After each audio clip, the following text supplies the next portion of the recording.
Joining us on the news at 11, I'm Larry Miller. Multiple sources confirmed to WUSA 9 the Smithsonian Institution is starting to move out some artifacts from the National Museum of African American History and Culture.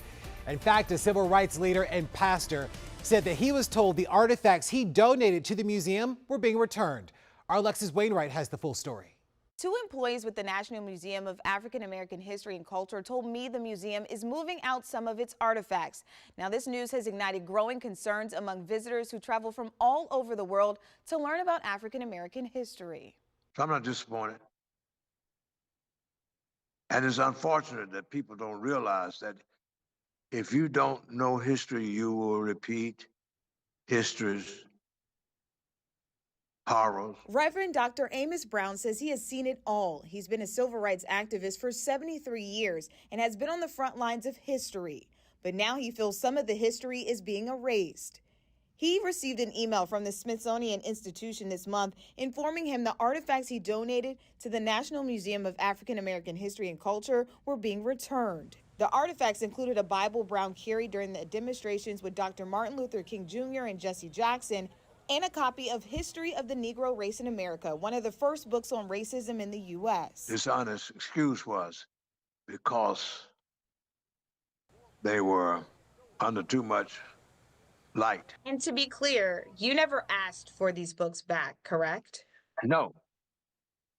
I called them, told them how unfortunate, how illogical it was. We went to the museum Saturday afternoon to see the exhibit where Brown, the Bible, and the book were once featured. Do you know where the Bible originally was? Was it over here? It was right there to the Is it left in the glass? of the narrative. But we didn't see it. Brown said those artifacts have been with the museum since it opened in 2016. We're not going to let nobody tell us what we can't read. And what we can't celebrate is our artifacts. He also said the lunch counter where the students from North Carolina A&T sat down and started the sit-in movement is also under discussion of being removed. WUSA 9 was not able to independently confirm this alleged discussion, and multiple calls to the Smithsonian Institution and the National Museum of African American History and Culture were not returned. While we were there Saturday, nothing about the historic lunch counter appeared different or altered. It was all about someone being against diversity.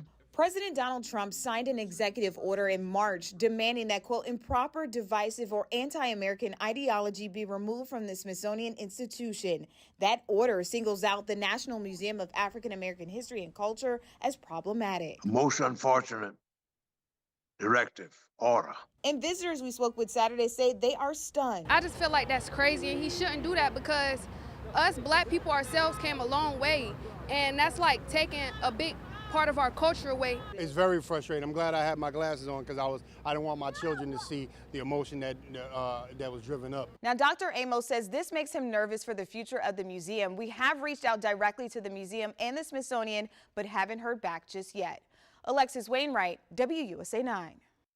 We've done a lot of reporting on the National Museum of African American History and Culture. We've highlighted some of the artifacts from our area that are housed there, including the Jones Hall Sims House, better known as the Freedom House from Poolesville, Maryland, which represented a turning point after the civil rights era, or Civil War, we should say, when African Americans began owning their own property. You can see our prior reporting on our website. That's WUSA9.com.